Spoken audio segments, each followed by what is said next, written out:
Hello, everybody. This is another episode of a podcast working title, The Poetic Turn. And I'm here, as always, with the guy kind of running things, Evan Carlson, and I am anxious to hear what he has for us today. Again, this is only our second recording, but I really enjoyed the first one, and we have an interesting poem for you today. Hello, Evan. Hello, Darren. Hello, Darren. It's always great to be here with you, talking poetry. Amen. Well, I thought today we could start off just by thinking about why poetry. Why is it that you're an actor of many years who's still booking big commercials and voiceover gigs and all these things? Why do you turn to poetry? Why on earth poetry? It's also, this speaks a little bit to where we come at poetry at the different. I'm at a different place in my life than Evan is as a young actor with a college education and some credits under his belt. He's not been performing and acting as long as I have, but I think you're going to find out in the coming episodes, he's made a connection to poetry in general that's deeper and more connected than I have. Why poetry? Why me at this time in my life, a guy in his 60s, and why Evan as a guy in his 20s? Why did he connect with poetry so much? For me, and we've talked about this a little bit outside of the podcast and maybe a bit in the podcast, it just Evan and I started talking about poetry when we just met socially. Yeah, this is something we want to find out about more. And then we talked about the idea of a poetry podcast, and he gave me poems that he thought were interesting or worth discussing or worth reading. And I started reading poetry in earnest for the first time in a long time, and just made this connection. So a big reason for this poetry podcast is I was just kind of knocked out by some of the images and emotions that were stirred by these poems I read and poems that I was led to by Evan. So that's a big reason for my why poetry discussion. Yeah, and it's very easy to go through life never even looking at a poem. And so I think part of what we want to do as well is maybe turn some heads to it, maybe expose some people to something that they might not get in their everyday life. I think one of the things that really sparked this for me is I'm talking to Evan, again, a young man in his 20s, and he mentioned this interest in poetry. Well, why is this actor, this guy in his 20s, why does he have a connection to poetry? And I thought, I was encouraging him very early on when we first met, oh, you like poetry? Well, you should do a poetry podcast. That'd be a great thing. That'd be a great thing for young people, for young men especially. I had this kind of feeling about why not expose more younger people and young men especially to poetry. And then, you should go do that, Evan. Go do that thing. Go do that poetry podcast. And then as we continued talking about it, as I read more poetry, then I was really taken by it as well. Yeah, well, that's how it is for me, the only reason I read it in some ways is because occasionally a poem just knocks you out. And so you have to read another one just to see if you can find that again. And I have found that myself in this it's not like we've been talking about poetry, reading poetry together for years. I mean, this is just some months have gone by when we started talking about this. And in that short time, I'll read a poem, usually a poem that Evan has led me to, and there'll be a poetic turn. There'll be a line. There'll be an image that just knocks me out. And that's what really, with all the things we have to do in our lives, and I finished a big project recently. I'm going to have a lot more time for this, that, and the other thing. I'm doing a poetry podcast now. Wait, I'm going to fill my time with that? Well, the kind of emotions that were stirred by some of these poems. Hey, you know what? This says this is important. This is important to me, and I want to continue being affected like this by these images and by these poems. Yeah, no, that's great to continue being affected by these poems, because you got to choose to be, because you can't just lay back and have it wash over you. You still have to go out and read a poem. Although I'll say there's a part of that kind of gets into what we talked about, the meaning versus experience aspect of poetry. Sometimes a poetry is a little bit harder to grasp or doesn't connect with you immediately, and that's when you do have to let it kind of wash over you. Yeah, absolutely. I think there's a place for all kinds of poems, but the one that we've got today, I think, is one that does, you can read it endlessly, but I think it does become apparent what's going on pretty quickly when you read it. And it's the kind of poem that gives you maybe an insight about life, maybe even instructs a little bit, which not all poetry does, and the purpose of poetry is not necessarily to do that, but this one does. And originally I got given the book that it's in, called New Addresses, or New Addresses, depending on how you look at it, by Kenneth Koch, by a good friend of mine, as a gift. And often when I'm reading a book of poetry, there's a gem in it. You know, it's like mining for gold. That's how I feel like it is when I'm reading a book of poetry, is it's mining for gold. And if I find just one single gold nugget, one single poem, I feel like it was a great book. Yeah, you know, and this poem is that golden nugget in that book that I found. That's there are other experiences in life like that. Like, I've done some birding. When you go out and look at birds and go into nature with your binoculars, and if you have you go out birding and you see one magnificent bird, it makes that hour or 2 or 3 out in nature. Well, it's a worthwhile adventure anyway. But Absolutely. That one bird really can just make your whole day. Well, and it especially these days where it's difficult to have much of an attention span with everything going on. Yeah. Poetry can help us with that. But how would you feel about reading To Carelessness by Kenneth Koch? I will do that, Evan. Okay, here we go. To Carelessness. You led me to sling my rifle over my shoulder when its bayonet was fixed. On Leyte, in the jungle, it hit a hornet's nest, and I fell down, screaming. The hornets attacked me, and Lonnie, the corporal, said, "Soldier, get off your ass!" Later the same day, I stepped on a booby trap that was badly wired. You had been there too. Thank you. It didn't explode. I love this poem. I think it's great, yeah. There's a story, and it does have a wonderful poetic turn to it as well. So many good poems do. Yeah. Talk to me about it, because you connected with it before I did. Tell me about your thoughts about it and experience with it. Well, it grew on me, especially because I'd read it, and what I do often is if I find a poem that I like in a book, I take a picture of it so I remember which one I like. And I'd done that, and I was up at the Understudy Coffee Shop up in Andersonville. Theater coffee shop with lots of plays. Yeah, you know, it's a great place, and I had this copy with me of Kenneth Koch's book, and I had a copy of Mick Napier's second book on improv, and those were the only 2 things in my bag. Mick Napier is so Evan and I are connected to the improv world. We love improv. I've done a lot of improv performing. Mick Napier is kind of a legendary teacher and performer in the improv space. And founder of the Annoyance Theater. Annoyance Theater, terrific improv theater in Chicago. Yeah. And so I'm reading these 2 books.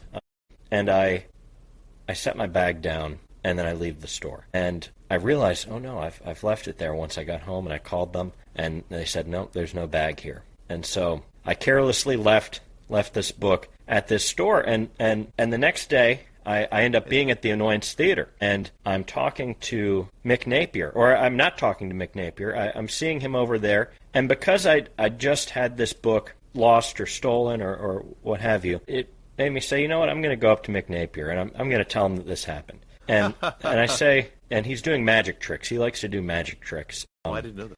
At the Annoyance at the bar, and it's really cool, card tricks, all these things. And he does a trick where something disappeared, and I said, you know, your book disappeared yesterday from me. I left it, and it got taken. And he said, well, I'll just give you another one. And he walks over, he grabs a book, and he said, you want me to sign it? And I was like, that would be amazing. So Carelessness, in a way, gave me a wonderful little experience with this improv legend. And unfortunately, I didn't get a new copy of the Kenneth Koch book, but it made that poem really stand out for me, because it's one of those things where life does have turns. Yeah, life does have these surprises. And if everything went as expected, as we wanted it to go, I don't know if life would be quite as interesting. But it was sort of a beautiful moment that despite this, I get a great little interaction with this wonderful guy, and I got to utilize the Chicago Public Library to finish reading Kenneth Koch's book of poetry. Beautiful. What a great story. That's a great story. To Carelessness is the name of the poem, and that carelessness led you to a wonderful experience. there's these random things that happen, and one of the things, again, we're so new in this poetry podcast. I'm not sure how we're going to interact with our audience as far as the podcast notes. I think how will we lead people to a copy of the poems we read, to copies of the poetry we read? Yes. We will either find a way to link Kenneth Koch's book, or if we can put the entire poem in the show notes, we will do that, along with things like a link to the Understudy Restaurant, a link to the Annoyance Theater, this amazing comedy theater in Chicago. Those would be valuable things to have in the show notes. Absolutely, yeah. And the library is always a great place to go, and local bookstores are always great places to go for a book of poetry. I don't think I've told you this before. My mother was a librarian her whole life. Really? I don't think I remember that, yeah. Yeah. I don't know if I told you. And her whole life she's a librarian. Evan and I were at an event last night, a salon, where my girlfriend and I had this idea of like, hey, let's do a solstice salon. And my girlfriend Catherine is really connected to nature and the environment, and she wanted to celebrate the solstice. That's kind of nature's kind of her god. And there was a person at the solstice salon who's a retired librarian, and she read a story for us. She took out a book and did like story time for this book, with this book. And we didn't say this after she left, but that was a book she had bought for her son 25 years previous. So wow. Yeah, but she told this beautiful kind of Christmas story about this homeless mother and child, and that's part of what's so important about any kind of reading is to be read to sometimes. Oh, and yeah. to hear it. That's part of what we're doing here too. Yeah, very good point. Yeah. And a lot of times those kids' books, they've got some great poetry in them. Yeah. Well, there's a great message. The message about this Christmas story, this homeless mother and child, and kind of a Christmas angel that appears. I'll find out what that book was and put a note in the show notes. Yeah. I've got a question. Reading this poem this morning before we recorded today, I want to ask you about this, Evan. The line breaks in this. It has interesting line breaks. You led me to sling my rifle, and then the next line begins, over my shoulder when its bayonet was fixed, on Leyte in the jungle. It hit a hornet's nest, and I fell down, and then the next line starts screaming, period. So can you speak to why poets choose some of the line breaks they do, or what's going on with the line breaks in this? Let's see. Well, I think it might be partially that the Google Doc version moved things around a little bit. No. Or I went and found Evan sent me photographs of these poems, and I turned them into text. Oh, perfect. And I made sure that the text version of this was exactly aligned with your photograph that you sent me. Oh, I see now. It was wrong on mine because I'm looking on the phone. Yeah. Oh, that tech stuff. Yeah. Well, there we go. Now we're both on the same page. Yes. If I updated the Google Doc, so it's now called Poems Sent by EC 112325. Wonderful. So the poem To Carelessness there is absolutely aligned with the photograph you sent me. Yeah. Well. Yeah. The line breaks in this are definitely interesting, and it starts with "You led me to sling my rifle." You led me to sling my rifle, and that's the first line. And so, who led him? To carelessness. And so the first thing we know is that there's this rifle, and rifle is the end of this line. And so it sort of starts out kind of intense, that carelessness led him to sling his rifle. And so I think part of that first line is sort of setting up that carelessness can get pretty intense, and it can lead to some pretty devastating things. Over my shoulder when its bayonet was fixed. Yeah. Now, Evan, do you know what a fixed bayonet is? Maybe not. I had it in my head that it's just on the rifle. Yeah. So there's even a command for soldiers: fix bayonets. And that means put your bayonet on. So that means he's carrying his rifle. It happened to have had the bayonet on it at this time. So you have to actually put the bayonet on your rifle. So he's carrying a rifle with a fixed bayonet, and so it's not just his rifle. It's prepared for something. Yeah, and so it's sort of setting up this intense thing. And here some surprise comes in that the rifle didn't shoot anybody in this instance, but it hit a hornet's nest. Yeah. And I fell down screaming. And so I think part of that enjambment is what you might call the when the line that's the line when choices. the line, yeah, when the line breaks. And I think part of it too is just emphasizing that this is sort of an unexpected thing that happened. Yeah. That it hit the hornet's nest. I fell down screaming. And so carelessness led to this totally unexpected, unwanted occurrence. Yeah. They attacked me. He gets screamed at. All this stuff. And so you think that this poem is going into how terrible carelessness is and how it has just ruined his time over here. But this beautiful turn of later the same day, I stepped on a booby trap that was badly wired. So there's carelessness from the person who created the booby trap. Yeah. And so, but you see the line break here. Yeah. Later that same day, I stepped on a booby trap. And so it holds off on the turn. It holds it off. So you he stepped on a booby trap. But that was badly wired.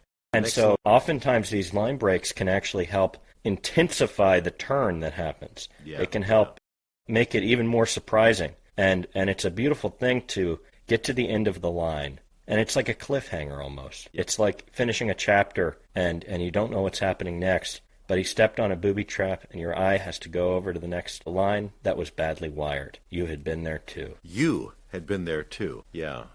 Thank you. It didn't explode. And that just, finding where these poems can build, and where even the line breaks can help emphasize that surprise, emphasize that turn, I think is what makes poetry so endlessly readable. If you find a good poem, a really good poem, if you are mining for gold in one of these books, and you find a chunk of it, I think it's going to stay with you for a while, and it's going to, if you look closely, it'll continue to surprise you. I totally agree, completely agree, and I'm so glad you brought me to this poem and our audience. Hey, you guys out there, to this poem as well, and a really great poem for our second podcast. And indeed.